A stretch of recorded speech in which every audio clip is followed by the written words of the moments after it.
এক ধাক্কায় প্রায় দ্বিগুণ ফি বৃদ্ধি করার প্রতিবাদে প্রেসিডেন্সি বিশ্ববিদ্যালয়ে বিক্ষোভ পড়ুয়াদের। উপাচার্যকে ঘেরাও করে বিক্ষোভ ছাত্রছাত্রীদের।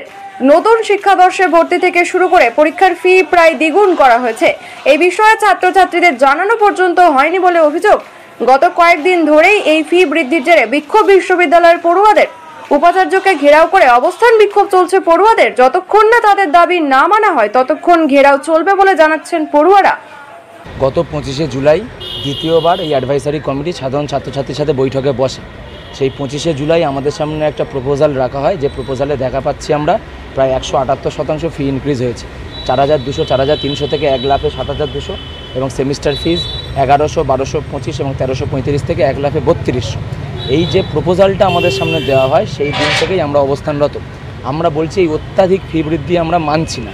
এবার যেই প্রপোজালটা দেওয়া হয়েছে সেটা কিন্তু ফাইনাল ডিসিশন নয়, তাই আমরা এতদিন ধরে শান্তিপূর্ণ অবস্থানেই বসেছিলাম যে আমরা অত্যাধিক ফি বৃদ্ধি মেনে নিচ্ছি না এবং কর্তৃপক্ষ যাতে সাধারণ ছাত্রছাত্রীর সাথে সরাসরি কথা বলে, কোনো রকম পাপেট অ্যাডভাইসারি কমিটি যাতে নেগোসিয়েশনের জায়গায় না আসতে পারে। 6 দিন শান্তিপূর্ণ অবস্থানের পরে গতকাল আমরা সাধারণ ছাত্রছাত্রী যারা ছিলাম একটা সাধারণ সভা হয়, সেখান থেকে ভিসির কাছে যাওয়ার একটা কথা ওঠে। তো যখন সেই কথাটা চলছে তখনই আমরা দেখি ভিসি স্যার বেরিয়ে যাচ্ছেন কোনো একটা মিটিংয়ে। তখন সকলে মিলে তার কাছে যাই, তার কাছে জিজ্ঞেস করি।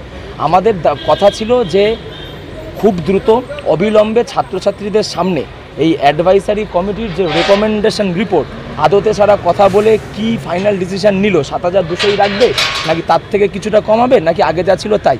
এই রেকমেন্ডেশন রিপোর্টটা যদি আমাদের সামনে না দেয় তাহলে তো আমরা আন্দোলনটাকে স্টেপ আপ করতে পারছি না, আমরা আন্দোলনটা বৃহত্তর রূপ দিতে পারছি না।